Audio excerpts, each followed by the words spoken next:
So ఉమ్మడి మెదక్ జిల్లా తీసుకుందాం. ఓకే. ఉమ్మడి మెదక్ జిల్లాలో మనకి ముఖ్యంగా సంగారెడ్డి జిల్లాలో చాలా వరకు మున్సిపాలిటీస్ కూడా వాటిలో క్లియర్ మెజార్టీ రాలేదు. ముఖ్యంగా పటాన్ చెరువు అసెంబ్లీ నియోజకవర్గ పరిధిలో కొత్తగా ఏర్పడిన మున్సిపాలిటీస్ ఇంద్రేశం, ఇస్నాపూర్, జిన్నారం, ఇక్కడ కూడా క్లియర్ మెజార్టీ రాలేదు. అక్కడ ఎటువంటి సిచ్యువేషన్ ఉందో మాట్లాడదాం. మనతో పాటు నగేష్ జాయిన్ అవుతున్నారు, మెదక్ నుంచి ప్రతినిధి. సో ముందుగా నగేష్, ఇంద్రేశం మున్సిపాలిటీకి వెళ్దాం. ఇంద్రేశం మున్సిపాలిటీలో 18 ఉన్నాయి. కాంగ్రెస్ 6, బీఆర్ఎస్ 9, బీజేపీ 2 ప్లస్ ఒకళ్ళు ఇండిపెండెంట్. సో 18 అంటే 9+1 10 రావాలి అక్కడ. సో ఇంద్రేషన్లో ఆ ఇండిపెండెంట్ జాయిన్ అయ్యారా ఆల్రెడీ? ఇంతకుముందు పటాన్చెరు గూడెం మైపాల్ రెడ్డి దగ్గర ఎవరో కండువా కప్పుకున్నారు. సార్, గూడెం మైపాల్ రెడ్డి దగ్గర ఈ రోజే అంటే కొద్దిసేపటి క్రితమే అటు ఇంద్రేశం మున్సిపాలిటీ నుంచి ఒకరు, ఇటు ఇస్నాపూర్ మున్సిపాలిటీ నుంచి ఒకరు బీఆర్ఎస్ లో చేరుతున్నట్టు ఇద్దరు స్వతంత్రులు అయితే ప్రకటించారు. కాసేపటి క్రితమే వారు అఫీషియల్ గా జాయిన్ అయినట్టుగా కూడా ఫొటోస్ అయితే రిలీజ్ చేశారు. అయితే ఈ ఇంద్రేశం మున్సిపాలిటీకి సంబంధించి 18 వార్డులు ఉన్నాయి. ఇక్కడ మ్యాజిక్ ఫిగర్ 10. అయితే అక్కడ బీఆర్ఎస్ పైచేయి ఉంది, ఎందుకంటే 9 స్థానాలు గెలుచుకుంది. సో ఇప్పుడు ఆ ఒక్క ఇండిపెండెంట్ జాయిన్ కావడంతో 10 అయిపోయినారు కాబట్టి ఆ మున్సిపాలిటీని చేజిక్కిస్తున్నట్టుగా వాళ్ళు అఫీషియల్ గా ప్రకటించేసుకుంటున్నారు. ఎల్లుండి మున్సిపల్ చైర్మన్ ఎంపిక క్రమంలో వాళ్ళు అఫీషియల్ గా తమ పీఠాన్ని దక్కించుకోవడానికి రెడీ అయ్యారు. ఎందుకంటే హరీష్ రావు పూర్తి స్థాయిలో బీఆర్ఎస్ కు అసెంబ్లీ సెగ్మెంట్ ఏదైతే పటాన్చెరు ఉందో ఆ సెగ్మెంట్ లో పూర్తిగా ఆ వైపు దృష్టి పెట్టారు. ఆ కోణంలోనే మైపాల్ రెడ్డి రంగంలోకి దిగారు. స్ట్రైట్ గా ఆయన కండువా కప్పుకోకపోయినప్పటికీ అభ్యర్థుల్ని ఆయనే కండువా కప్పి జాయిన్ చేస్తున్నారు కాబట్టి ఆశ్చర్యం ఏంటంటే పటాన్చెరు గూడెం మైపాల్ రెడ్డి కాంగ్రెస్ కండువా కప్పుకున్నారు. చివరి నిమిషంలో వచ్చి మళ్ళీ బీఆర్ఎస్ ప్రచారం చేశారు. ఆయన వచ్చి ఇప్పుడు గులాబీ కండువా అభ్యర్థులకు కప్పుతున్నారు.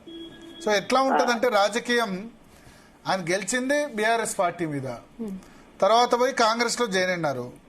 కాంగ్రెస్ లో జాయిన్ అయ్యి ఎందుకంటే కాంగ్రెస్ లో అక్కడ కాటా శ్రీనివాస్ గౌడ్, నీలం మధు వాళ్ళందరిది ఉంది కాబట్టి అనవసరంగా నేను కాంగ్రెస్ పార్టీకి వచ్చాను అని చెప్పి చాలాసార్లు అన్నారు. ఇంట్లో కేసీఆర్ ఫోటోనే ఉందంటే అవును బరాబర్ పెట్టుకుంటా అని చెప్పారు. ఇప్పుడు స్పీకర్ ఆయన మీద అనర్హత వేటు లేదు అని చెప్పేశారు. లేదా అయితే బీఆర్ఎస్ ఎమ్మెల్యేనే చెప్పారు. స్పీకర్ చెప్పినట్టు నిజంగానే బీఆర్ఎస్ ఎమ్మెల్యేగా గూడెం మైపాల్ రెడ్డి యాక్ట్ చేస్తున్నారు. ఇక సో ఇప్పుడు ఎప్పుడైతే స్పీకర్ బీఆర్ఎస్ ఎమ్మెల్యేనో అని చెప్పారో మళ్ళీ బీఆర్ఎస్ హోల్డ్కి వచ్చినట్టే బీఆర్ఎస్ అభ్యర్థులకు ఓటేయండి అని కూడా ఓపెన్ గా డిక్లేర్ చేశారు. గూడెం మైపాల్ రెడ్డి తమ్ముడు గూడెం మధు వచ్చేసి ఆల్రెడీ కేసీఆర్ని కలిశారు. ఇప్పుడు అక్కడ ఆ ఇంద్రేశం మున్సిపాలిటీలో ఇవాళ ఆయనే గులాబీ కండువా, ఆయనే గులాబీ పార్టీ నుంచి పోయి కాంగ్రెస్ కండువా కప్పుకున్నారు. ఇవాళ మళ్ళీ గులాబీ కండువా ఇండిపెండెంట్ క్యాండిడేట్ కు గూడెం మైపాల్ రెడ్డి వేశారు. ఇక ఇట్లా ఉంటది రాజకీయం అంటే ఎట్లా ఉంటదంటే ఈ కౌన్సిలర్లు, క్యాంపు రాజకీయాలు ఇవన్నీ చూస్తే అసహ్యం వేస్తుంది. రాజకీయాలంటే ఇట్లా ఇన్ని ఫిరాయింపులు అటు ఇటు ఊగిసలాటి ఇప్పుడు ఆయన చేతుల మీదుగా అల్టిమేట్ గా గులాబీ కండువా కప్పుకోవాల్సిన పరిస్థితి అక్కడ. So Indresham municipality clear. ఇంకా కాంగ్రెస్ ఏం ట్రై చేయట్లేదా? వాళ్ళు 6 గెలిచారు కదా, బీజేపీ 2 ఉన్నారు. అయితే కాంగ్రెస్ వాళ్ళు చేసే ప్రయత్నం కంటే ముందే వీళ్ళు క్యాప్చర్ చేశారు. నిన్న ఎవరైతే ఇండిపెండెంట్ ఉందో ఆ క్యాండిడేట్ ను ముందుగానే కారులో ఎక్కించుకొని గూడెం తీసుకెళ్లిపోయారు. దాంతో ఆమె వారి ఆధీనంలో ఉంది. ఈ రోజు పండుగ కప్పేశారు ఇంద్రేశం సంబంధించి. Okay, next Isnapur municipality. Isnapur లో 26 ఉన్నాయి. 26లో 10 కాంగ్రెస్, 12 బీఆర్ఎస్, 4 ఇండిపెండెంట్లు. సో అక్కడ మ్యాజిక్ ఫిగర్ వచ్చేసి 14. బీఆర్ఎస్ కు 12 ఉంది, కాంగ్రెస్ కు 10. బీఆర్ఎస్ కి అయితే ఒక 2 వస్తే చాలు, కాంగ్రెస్ కి అయితే అక్కడ 4 రావాలి. అయితే ఈ మున్సిపాలిటీకి సంబంధించి కూడా ఒక ఇండిపెండెంట్ ఇందాకనే మైపాల్ రెడ్డి కండువా కప్పేశారు. ఇంకా ముగ్గురు ఇండిపెండెంట్ ఉన్నారు. అయితే వీళ్ళు కాంగ్రెస్ టచ్ లో ఉన్నారని చెప్తున్నారు. ఎందుకంటే అక్కడ బీజేపీ లేదు, ఓన్లీ కాంగ్రెసే ఉంది. కానీ బీఆర్ఎస్ పైచేయిగా కనిపిస్తుంది. ఎందుకంటే అంటే చివరి నిమిషం వరకు చెప్పలేము ఇది కూడా. ఎందుకంటే నీలం మధు భార్య పోటీ చేసింది ఇస్నాపూర్ లో, ఆమె గెలిచింది. ఆ మున్సిపల్ పీఠాన్ని దక్కించుకోవాలనే నిశ్చయంతో నీలం మధు ఉన్నారు. ఈ నేపథ్యంలో అవసరమైతే బీఆర్ఎస్ వాళ్ళకు కూడా కొనేందుకు నీలం మధు సిద్ధమయ్యారని తెలుస్తుంది. అక్కడ చాలా కమర్షియల్ గా మారిపోయింది పటాన్చెరు సెగ్మెంట్. కోట్లలో బేరాలు నడుస్తున్నాయి. అవసరమైతే 14 కోట్లలో బేరాలు నడుస్తున్నాయి. అక్కడ ల్యాండ్ వాల్యూస్ చాలా ఎక్కువ, అంతేనా? Yes sir. సో ఇక్కడ ఏంటంటే అక్కడ మున్సిపల్ చైర్మన్, ఈ పటాన్చెరు మున్సిపాలిటీలో ఎవరు మున్సిపల్ చైర్మన్ అయితే వాళ్ళు ప్రభుత్వ స్థలాలు కబ్జా చేసుకుంటారు. దానికి ఎందుకంటే తర్వాత అక్కడ ల్యాండ్ వాల్యూస్, రియల్ ఎస్టేట్, సెటిల్మెంట్లు ఇవన్నీ చేస్తారు. పటాన్చెరు సెగ్మెంట్, పటాన్చెరులో ఎమ్మెల్యే గెలిచినా లేకపోతే కార్పొరేటర్ గెలిచినా, కౌన్సిలర్ గెలిచినా, మున్సిపల్ చైర్మన్ గెలిచినా ఇట్స్ వర్త్ ఆఫ్ క్రోర్స్, కోట్ల రూపాయలు. వీళ్ళు ప్రజలేమనుకుంటారంటే 5,000 10,000 మాకు ఓటుకి ఇస్తున్నారని అనుకుంటారు. 5,000 తీసుకుని 5,000 ఓటుకి ఇచ్చి వాళ్ళు 5 కోట్ల రూపాయలు, 5 కోట్ల రూపాయలు ఒక్కొక్క కౌన్సిలర్ తీసుకుంటాడు. మన పబ్లిక్ ఏమో 5,000కే హ్యాపీ. 5,000 ఇచ్చాడు కదా నాకు ఓటుకనే హ్యాపీ. కానీ వాళ్ళు ప్రభుత్వ స్థలాలు చేస్తున్నారు. ఇంకా ల్యాండ్ అనేది ఉండదు. ఇక సందర్భంలో ఒకటి మనం గుర్తు చేసుకోవచ్చు సార్. ఎందుకంటే ఇప్పుడు గతంలో పటాన్చెరు నుంచి సంగారెడ్డి వరకు ఇండస్ట్రీస్ ఉండేది, రోడ్డుకు అటువైపు ఇటువైపు. ఇప్పుడు చాలా వరకు ఈ ఇండస్ట్రీస్ ను తరలించడంతో ఆ భూములు ఖాళీ అయిపోవడంతో వాటిని రియల్ ఎస్టేట్ సంస్థలకు కన్వర్ట్ చేసి వాళ్ళు చాలా డబ్బు సంపాదిస్తున్నారు. ఇది రాజకీయ నాయకులకే చెందింది, వాళ్ళకే ఇది బాగా కన్వీనియంట్ గా మారింది. ఇది ఒక ఎగ్జాంపుల్ గా చెప్పుకోవచ్చు మనం. సో ఇస్నాపూర్ లో ఇప్పుడు నీలం మధు చాలా గట్టిగా ట్రై చేస్తున్నారు. కానీ ఇప్పుడు 12+1 బీఆర్ఎస్ లో జాయిన్ అయ్యారంటే 13 మంది అయినారు. ఇంకొకళ్ళు వస్తే బీఆర్ఎస్ కు మ్యాజిక్ ఫిగర్ వస్తుంది. నీలం మధు ముదిరాజ్ కి ఇక్కడ ఇంకొక 4 కావాలి. బట్ నీలం మధు డైనమిక్ క్యాండిడేట్ కదా. నీలం మధు డైనమిక్ క్యాండిడేట్. బీఆర్ఎస్ అతనికి అన్యాయం చేసింది. నిజానికి బీఆర్ఎస్ అతనికి అప్పుడు ఎమ్మెల్యే టికెట్ ఇవ్వలేదు. సరే, ఎమ్మెల్యే టికెట్ ఇవ్వకపోయినా కాంగ్రెస్ లోకి జాయిన్ అయ్యారు. కానీ చివరి నిమిషంలో ఆ టికెట్ మళ్ళీ నీలం మధుకి ఇచ్చి మళ్ళీ కాటా శ్రీనివాస్ గౌడ్కు మళ్ళీ వాపస్ ఇచ్చారు. బహుశా నీలం మధు మొన్న ఎన్నికల్లో పోటీ చేసి ఉంటే గెలిచుండేవాళ్ళేమో పటాన్చెరు. అయితే వీళ్ళు టికెట్ ఇవ్వడంలో టికెట్ ఇచ్చి వాపస్ తీసుకున్నారు కదా. వాపస్ వాళ్ళ భార్య అయితే ఈ మున్సిపల్ పీఠం దక్కించుకోవాలనే నిశ్చయంతో ఉంది. అది జరిగేట్లుగా కనిపిస్తుంది. ఎందుకంటే ఇప్పుడు ప్రస్తుతానికి 3 స్వతంత్రులు ఉన్నారు ఇస్నాపూర్ లో. ఆ 3ని క్యాప్చర్ చేయడంతో పాటు అవసరమైతే బీఆర్ఎస్ వాళ్ళని కూడా క్యాప్చర్ చేద్దామనే ఉద్దేశంలో ఉన్నారు. అయితే అటుగా మైపాల్ రెడ్డి కూడా ఇది అంటే ఇది మొత్తం డబ్బులకు సంబంధించిన వ్యవహారం కాబట్టి కోట్లలో నడుస్తుంది. అక్కడ ఇప్పటికీ క్యాంపులకు తరలించడం అవన్నీ జరుగుతున్నప్పటికీ ఆ మున్సిపల్ మీటింగ్ ఎప్పుడైతే జరుగుతుందో ఎల్లుండి చేతులు ఎత్తే సమయంలోనే చేయించే వాళ్ళు ఉన్నారు. అట్లా ఉంది అక్కడ రాజకీయం. ఓకే. సో ఇస్నాపూర్ ఎవరు చెప్పలేం, బట్ ఇంద్రేశం మాత్రం బీఆర్ఎస్ కు వచ్చేస్తుంది. ఓకే. Next Jinnaram municipality. జిన్నారంలో 20 వచ్చాయి, 20 ఉన్నాయి. 20లో 6 Congress, BRS 8, BJP 4. BJP kingmaker, ఇండిపెండెంట్లు 2. సో ఇక్కడ ఏంటి సిచ్యువేషన్? బీఆర్ఎస్ కు ప్రెసెంట్ 7 ఉన్నాయి సార్. ఇక్కడ 7, ఇండిపెండెంట్ 3. కాబట్టి బీఆర్ఎస్ వాళ్ళకి కొద్దిగా ఛాన్సెస్ ఉన్నాయి. దినారం పైన కాంగ్రెస్ తగ్గే సీట్లు కాబట్టి అక్కడ పెద్ద ఆశలు అయితే పెట్టుకోలేదు వాళ్ళు. బీఆర్ఎస్ కే ఇక్కడ అనుకూలమైన పరిస్థితి. కాంగ్రెస్ 6 కదా. కాంగ్రెస్ 6, బీజేపీ బీఆర్ఎస్ ఇక్కడ కొంచెం టైప్ అయ్యే అవకాశం ఉంది. ఎందుకంటే అక్కడ గతంలో ముందస్తుగానే వాళ్ళు చర్చలు జరుపుకున్న పరిస్థితులు అయితే కనిపించినాయి. సో బీజేపీ 4, బీఆర్ఎస్ సపోర్ట్ చేస్తారా? చేసే అవకాశం ఉంది. ఇండిపెండెంట్లు బీజేపీ 2 కలిస్తే ఇక్కడ బీఆర్ఎస్ వచ్చే అవకాశం ఉంది. కాంగ్రెస్ కూడా తక్కువ అంచనా వేయడానికి లేదు. సీఎం రేవంత్ రెడ్డి తమ్ముడే ఇక్కడ మొత్తం లాబింగ్ చేస్తున్నారు అనేది చెబుతూ ఉన్నారు. అది ఇంకా పక్కాగా మనకు అఫిషియల్ గా లేదు. ప్లస్ ఎవరికి లాబింగ్ చేస్తున్నారు అంటే కాంగ్రెస్ అవసరమైతే బీఆర్ఎస్ వాళ్ళని కొనేయడం, ఇండిపెండెంట్ కొనేందుకు ఈ ఏదైతే పటాన్చెరు అసెంబ్లీ సెగ్మెంట్ లో వివిధ మున్సిపాలిటీ పీఠాలు దక్కించుకునేందుకు. కానీ అది లోపల జరుగుతున్న తతంగం కాబట్టి క్లారిటీ ఉండదు అది. ఓకే. ఓకే. సో మీరు అంటారు మరి బీఆర్ఎస్ కి అయిపోయిందని చెప్పి? అదే చర్చలు జరిగాయి. అంటే బీఆర్ఎస్ బీజేపీ అంగీకరించింది. అక్కడ బీజేపీ నలుగురు ఉన్నారు కాబట్టి అంటే స్థానికంగా ఉన్న నాయకులు బీఆర్ఎస్ కు మద్దతు పలికేందుకైతే సుముఖంగా ఉన్నారు, కానీ ఆ వైస్ చైర్మన్ ఒకటి కోరుతున్నట్టుగా తెలిసింది వాళ్ళు. వాళ్ళకు 4 ఉన్నాయి కాబట్టి వైస్ చైర్మన్ అడుగుతున్నారు. దాంతో ఆ చర్చలు అయితే కొనసాగుతున్నాయి. ఓకే ఓకే ఓకే ఎవరు బీజేపీ వైస్ చైర్మన్ అడిగింది? సాధారణంగా బీజేపీ కాంగ్రెస్ వాళ్ళు కలవడం అనేది అంటే నేషనల్ పాలిటిక్స్ లెవెల్లో జరగదు కాబట్టి ఇక్కడ గ్రౌండ్ లెవెల్లో చెప్పలేము. అంటే అక్కడ ఉండే వాళ్ళ సంబంధాలను బట్టి కూడా మారుతూ ఉంటాయి సమీకరణాలు గ్రౌండ్ లెవెల్లో. మెదక్ ఒకటి తీసుకుంటే మెదక్ లో సంగారెడ్డి జిల్లాలో మరొకటి ఉంది, కోహిర్ లో 16 వచ్చాయి. 16లో 8 కాంగ్రెస్, 5 బీఆర్ఎస్, 1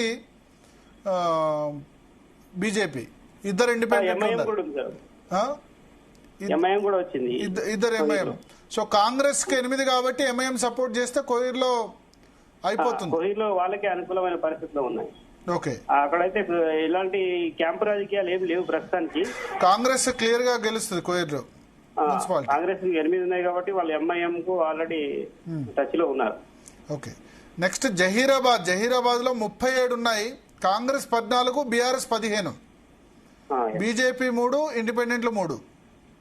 ఇక్కడ కూడా కాంగ్రెస్ కి అనుకూల పరిస్థితి. బీఆర్ఎస్ 15 అయినప్పటికీ అక్కడ ఉన్న ఇండిపెండెంట్లు 3 ఆల్రెడీ వాళ్ళ రెబల్స్, ఈ కాంగ్రెస్ వాళ్ళ రెబల్స్ ఉన్నారు వాళ్ళిద్దరు. కాబట్టి వాళ్ళు ఆల్రెడీ కాంగ్రెస్ వాళ్ళతో టచ్ లో ఉన్నారు. నైట్ కూడా కొద్దిగా చర్చలు జరిపారు కాబట్టి ఈ 3 ఇండిపెండెంట్లను వాళ్ళు కలిపేసుకుంటే 17 అవుతుంది. బీజేపీ సపోర్ట్ వస్తుందా అనేది కొద్దిగా అక్కడ 17 ప్లస్ ఇండిపెండెంట్లు 2 19 అవుతారు కదా. ఎంఐఎం 3, అవును, ఎంఐఎం 3 కాంగ్రెస్ సపోర్ట్ చేస్తే 17 ప్లస్ ఇండిపెండెంట్లు 2 19 మంది.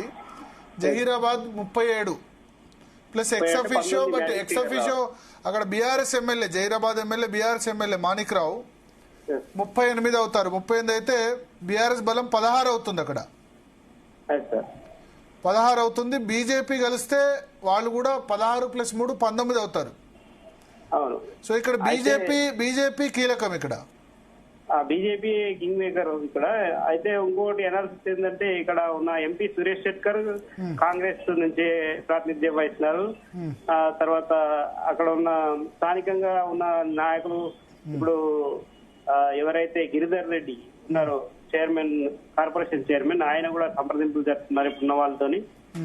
బట్ సురేష్ శెట్కర్ అక్కడ ఓటు హక్కు ఉండాలి, జహీరాబాద్ లో ఓటు హక్కు ఉండాలి. నారాయణఖేడ్ లో ఓటు హక్కు ఉంటే ఆయనకు వర్తించదు, ఎక్సఫిషియో రాదు.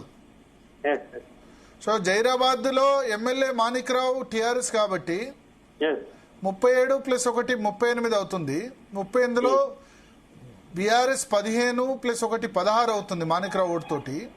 కాంగ్రెస్ 14 ప్లస్ ఎంఐఎం 3 17 అవుతుంది. వీళ్ళు 16 అవుతారు. ఇండిపెండెంట్లు 2 గనక కాంగ్రెస్ లో జాయిన్ అవుతే 16 ప్లస్ 3 19 అప్పుడు అవుతుంది. వీళ్ళు 15 ప్లస్ బీజేపీ సపోర్ట్ 3 బీఆర్ఎస్ కి వస్తే 18 ప్లస్ ఎమ్మెల్యే కలిపితే 19 టై అవుతుంది. మరి అదే నెక్ టు నెక్ ఉంది సార్ అక్కడ జహీరాబాద్ లో. కాకపోతే కాంగ్రెస్ వాళ్ళే క్యాంపు రాజకీయాలు కూడా స్టార్ట్ చేశారు. కొంతమంది హైదరాబాద్ వెళ్ళారు. బీఆర్ఎస్ వాళ్ళు కూడా కొంతమంది ఎక్కడ ఉన్నారో చెప్పడం లేదు, కానీ కాంగ్రెస్ వాళ్ళు అయితే హైదరాబాద్ లో ఉన్నట్టు తీసుకుంది క్యాంప్. సో జహీరాబాద్ ఇప్పటికైతే మీరు ఎడ్జ్ టువర్డ్స్ కాంగ్రెస్ ఇస్తారా, బీఆర్ఎస్ ఇస్తారా? ట్రై చేస్తుందా బీఆర్ఎస్? బీఆర్ఎస్ కూడా గట్టిగానే ట్రై చేస్తుంది. అయితే హరీష్ రావు అక్కడ నుంచే మాణిక్ రావుతో టచ్ లో ఉండి పూర్తి స్థాయిలో ఇప్పుడు ఎవరైతే గెలిచారో వారితో హరీష్ రావు మాట్లాడుతున్నట్టుగా తెలిసింది. కాకపోతే కాంగ్రెస్ వైపు ఎందుకు మొగ్గు చూపడానికి ఒక అవకాశం ఉంది, అధికార పార్టీ అనే ఒక ఇదే ఉంది, అంతకుమించి ఏం లేదు కాంగ్రెస్ వైపు వాళ్ళు చూడడానికి కారణం. అంటే స్థానికంగా వాళ్ళ అభివృద్ధి పనులు కావచ్చు, వాళ్ళ పనులు కావాలంటే అధికార పార్టీ అండదండలు ఉండాలనే ఒక ఆలోచన తప్ప ఇంకా వేరే అంశాలు లేవు. Okay okay okay so next municipality Medak మున్సిపాలిటీలో ఇద్దరికి సమానంగా వచ్చాయి. 32 వార్డులు ఉండగా కాంగ్రెస్ కు 14 అంటే నిన్న వాళ్ళ రెబల్ క్యాండిడేట్ కూడా కలిపేస్తారు 15 అయింది. ఇక్కడ బీఆర్ఎస్ 15 అయినారు, 2 బీజేపీ. ఇద్దరు బీజేపీ అక్కడ కింగ్ మేకర్లు. అయితే మైనంపల్లి హనుమంతరావు ఇప్పటికే బీజేపీ వాళ్ళతో చర్చించారు, వాళ్ళకు ఒక వైస్ చైర్మన్ ఇస్తారని ఒక చర్చ అయితే జరుగుతుంది మెదక్లో. ఓకే, వాళ్ళు ముందుగానే మేము ఎక్కడ ఏ పార్టీకి సపోర్ట్ ఇచ్చినా మాకు వైస్ చైర్మన్ కావాలని కోరినట్టుగా తెలిసింది బీజేపీ వాళ్ళు ఇద్దరు.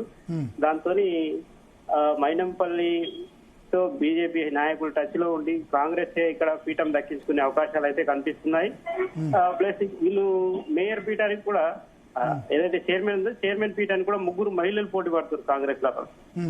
అదొక రెండో ఆప్షన్. ఓకే, సో మెదక్ లో మరి 15 బీజేపీ గనక బీఆర్ఎస్ సపోర్ట్ ఇస్తే బీజేపీ అవుతుంది. కాకపోతే బీజేపీ వాళ్ళు కాంగ్రెస్ కి అనుకూలంగా ఉన్నట్టుగా అంటే స్థానిక పరిస్థితుల నేపథ్యంలో మైనంపల్లి గతంలో అల్టిమేట్లీ రఘునందన్ రావుకి ఇక్కడ రఘునందన్ రావు ఎవరు సపోర్ట్ చేస్తే ఎంపీగా ఆయన ఉన్నారు కాబట్టి మెదక్ లో అయినా నర్సాపూర్ లో అయినా మిగతా చోట్ల ఇంద్రేశం అయినా జిన్నారం అయినా రఘునందన్ రావు కీలకం. ఆయన ఎవరికి సపోర్ట్ చేయమంటే వాళ్ళకి సపోర్ట్ చేయాల్సి ఉంటుంది కదా బీజేపీ వాళ్ళు కూడా గెలిచిన వాళ్ళు కూడా. అదే రఘునందన్ రావు ఆల్రెడీ మైనంపల్లి హనుమంతరావు ఈ విషయంలో ముందు నుంచే కొంచెం వాళ్ళకి తక్కువ వస్తాయని చెప్పి చివరి 2 రోజుల్లో ఫలితాల్లో తేడా వస్తుందని అర్థమైపోయిన తర్వాత బీజేపీకి వచ్చే వాళ్ళు టచ్ లోకి తెచ్చుకోవాలని ముందస్తుగా ఒక నిర్ణయానికి వచ్చినట్టుగా ప్రచారం అయితే జరుగుతుంది. సో ఇండిపెండెంట్ మెదక్ లో మొత్తం 32లో 14 Congress, 15 BRS, 2 BJP, 1 independent, 1 BSP నుంచి చేశారు. ఆ బీఎస్పీ నుంచి చేసిన కాంగ్రెస్ రెబలే ఆయన నిన్న నైటే వాళ్ళ పార్టీలో వచ్చింది. సో ఇప్పుడు 15 అయినారు, 15 కాంగ్రెస్, 15 బీఆర్ఎస్. ప్లస్ ఇప్పుడు మైనంపల్లి రోహిత్ కి అక్కడ ఎక్స్ అఫీషియో ఓటు ఉంటుంది. మైనంపల్లి రోహిత్ మెదక్ ఎమ్మెల్యే కాబట్టి అక్కడ ఉంది. ఎక్స్ అఫీషియో ఓటు అంటే ఆయనకు 16 అవుతారు. 16 కాంగ్రెస్ అయింది, 15 ఇక్కడ 15 బీఆర్ఎస్ అయింది. 16 అంటే వాళ్ళకి మ్యాజిక్ ఫిగర్ వస్తుంది. 16 మ్యాజిక్ ఫిగర్ రాదు ఎందుకంటే 33 అవుతారు కదా. 17 32 స్థానాలు కాబట్టి 32 ప్లస్ 1 ఎక్స్ అఫీషియో మెంబర్ కూడా కలిసినప్పుడు 33 అవుతుంది. 33 అయినప్పుడు మ్యాజిక్ ఫిగర్ 17 అవుతుంది. 17 కాంగ్రెస్ 16, బీఆర్ఎస్ 15 ఉంది. ఇద్దరు బీజేపీ వాళ్ళు ఎటు సపోర్ట్ ఇస్తే అటు బీజేపీ వాళ్ళకి కీలకంగా ఉన్నారు అక్కడ. అందుకే వాళ్ళు వైస్ చైర్మన్ అడిగినట్టు తెలిసింది. వైస్ చైర్మన్ కూడా వీళ్ళు ఒప్పుకున్నట్టు చర్చలు అయితే జరిగినట్టుగా టాక్ అయితే వినిపిస్తుంది మెదక్ లో. ఓకే ఓకే, నెక్స్ట్ నర్సాపూర్ లో 15 వార్డులు, కాంగ్రెస్ 6, బీఆర్ఎస్ 5, బీజేపీ 4. బీజేపీ అక్కడ కింగ్ మేకర్ ఇక్కడ కూడా. Okay, Congress 6, BRS 5, BJP 4. BRS try చేస్తుందా? బీఆర్ఎస్ కంటే ఇక్కడ కూడా కాంగ్రెస్ కి అవకాశాలు ఉన్నాయని తెలిసింది.